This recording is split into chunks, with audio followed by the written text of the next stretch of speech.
नमस्कार दोस्तों। आइए आज हम अध्ययन करते हैं प्रतिरोधों का संयोजन। देखिए, जो प्रतिरोधों का संयोजन होता है वह तीन प्रकार का होता है। कौन कौन सा है? देखिए, पहला है श्रेणी क्रम संयोजन, दूसरा है समांतर क्रम संयोजन, तीसरा होता है मिश्रित क्रम संयोजन। तो इसमें का जो पहला है उसको हम पहले बता देते हैं। देखिए, आप क्या है श्रेणी क्रम संयोजन पहला वाला है। अच्छा, ध्यान दीजिएगा, इसकी डिफिनीशन क्या हो सकती है। देखिए, श्रेणी क्रम संयोजन में क्या होता है जानते हैं? इसमें तीन प्रतिरोध होता है। जरूरी नहीं कि तीन ही हो, चार भी हो सकता है, पांच भी हो सकता है। ऐसे क्रम में चाहे इतना लगे हों, सभी हमारे किस में रहेंगे? श्रेणी क्रम में रहेंगे। तो ध्यान दीजिएगा, जो श्रेणी क्रम संयोजन होता है इसमें क्या होता है कि जो पहला प्रतिरोध होता है तो पहले प्रतिरोध का पहला सिरा, इसमें सिरा होता है। देखिए, जैसे इसका सिरा हो गया ना, पहला सिरा और दूसरा सिरा, वैसे इसका भी सिरा होता है। इस प्रतिरोध का सिरा क्या है? ये पहली वाली सिरा हो गई, ये दूसरी वाली सिरा हो गई। और इस प्रतिरोध का ये पहला वाला सिरा हो गया, ये दूसरा वाला सिरा हो गया। इस प्रतिरोध का ये पहला वाला सिरा हो गया, ये दूसरा वाला सिरा हो गया। यानी सिरा, देखिए ध्यान समझिएगा, ये जैसे मान लो एक प्रतिरोध ऐसे है ना, तो देखो ये पहला सिरा, ये दूसरा सिरा, यही पॉइंट क्या होता है? सिरा। ठीक, तो ये सिरा पहला वाला, ये दूसरा, इस प्रतिरोध का इसका ये पहला ये दूसरा, ऐसे ही हमारा इसका ये पहला ये दूसरा जो है सिरा होगा। अगर ऐसे हम और आगे जोड़ देंगे तब भी हमारा ये इसी क्रम में जुड़ता चला जाएगा। आइए इसकी डिफिनेशन के बारे में चलते हैं। तो ध्यान देना, पहले प्रतिरोध का पहला सिरा किसका चाहिए? यदि ध्यान समझिएगा, पहले प्रतिरोध का पहला सिरा बैटरी के धन सिरे से जोड़ दिया जाता है। पहले प्रतिरोध का दूसरा सिरा दूसरे प्रतिरोध के पहले सिरे से जोड़ दिया जाता है। और ये क्या है?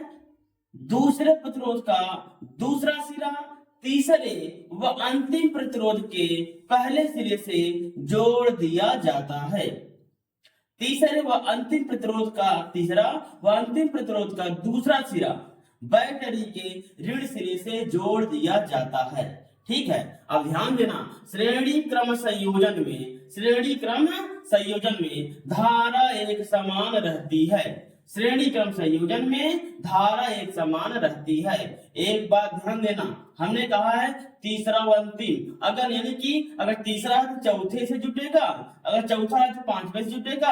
अगर यानी कि आगे अगर प्रतिरोध नहीं लगा रहेगा तब जाकर के अंतिम प्रतिरोध का जो दूसरा सिरा होगा वह बैटरी के ऋण सिरे से जुड़ जाएगा। तो ध्यान दीजिएगा, यह ओम के नियम के अनुसार चलता है। किसके? ओम के नियम के अनुसार।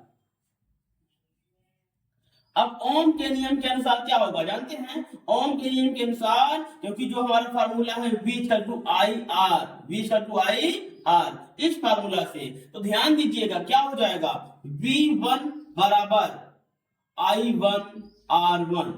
ध्यान देना, V1 बराबर I1R1, ये पहले प्रतिरोध के लिए है। और दूसरे के लिए क्या हो जाएगा?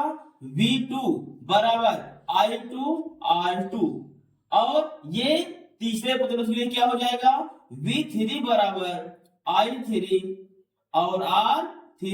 तो ये वाला समीकरण फर्स्ट होगा, ये वाला समीकरण सेकंड होगा, ये वाला समीकरण थर्ड हो जाएगा।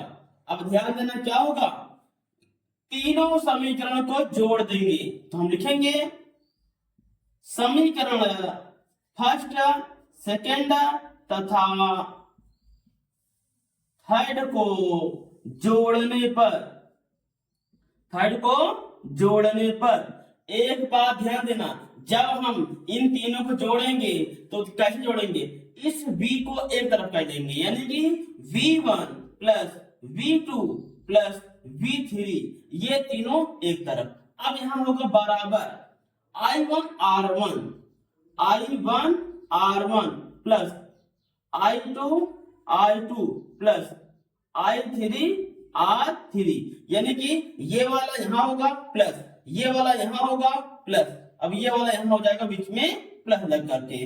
अब बराबर ये I1R1 रहेगा, फिर प्लस रहेगा, I2R2 रहेगा, प्लस रहेगा, I3 और R3 हो जाएगा। अब क्या करेंगे, ध्यान से समझना, हमने आपको पहले ही बता रखा है कि श्रेणी क्रम संयोजन में धारा एक समान रहती है। जब श्रेणी क्रम संयोजन में धारा एक समान रहेगी तो हमारा I1 R1 और I1 I2 I3 ये तीनों हमारे I के बराबर हो जाएगा। चलिए ठीक, अब क्या हो जाएगा, ध्यान समझना, देखो श्रेणी क्रम संयोजन में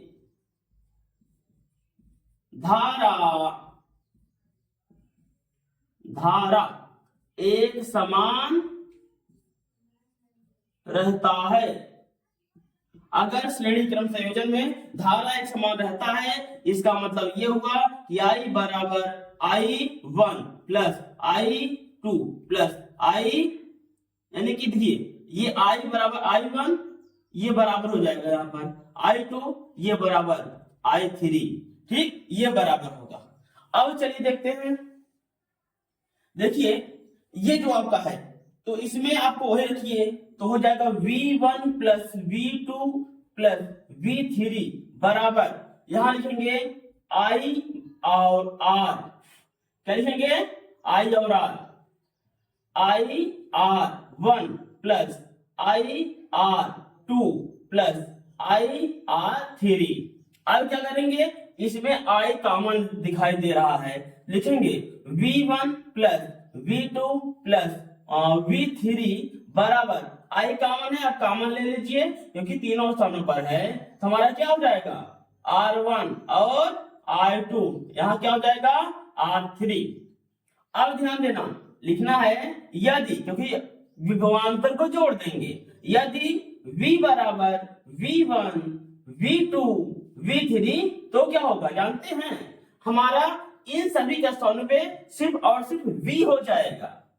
चलिए V बराबर IR1 I2 R3 ये कॉमन लिया गया था। अब इन सभी के स्थान पे क्या लिखे हैं, V लिख दिए हैं। अब क्या होगा, अब हमारा यहाँ पर ध्यान से समझिएगा, ये जो दिया गया है V, ये जो V दिया गया है हमारा होता है, हम लोग जानते नहीं, हम जानते हैं कि V इक्वल टू IR, ये ओम के नियम के अनुसार है। तो जहां V है वहां पर हम लोग IR रख देंगे, IR। उसके बाद क्या होगा जानते हैं, उसके बाद हमारा हो जाएगा ये I और ये वाला R1 I2 R3 हो जाएगा।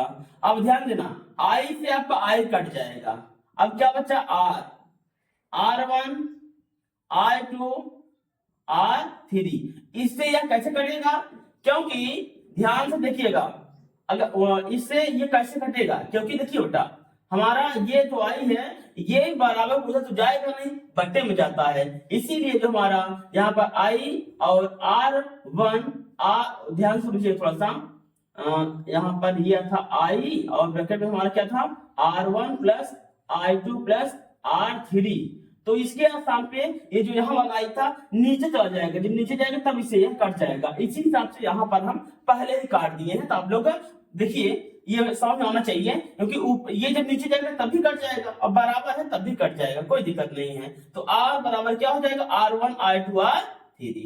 अगर इसी क्रम में और भी प्रतिरोध रहेंगे तो जुड़ते चले जाएंगे। यह आपका निगमन एक समाप्त हो गया, ठीक है। अब ध्यान दीजिएगा, ऐसे ही आपका अगर और प्रतिरोध आएंगे तो आगे ये वाला जुड़ता चला जाएगा। अगली वीडियो में आपसे पुनः मुलाकात होती है, तब तक के लिए नमस्कार।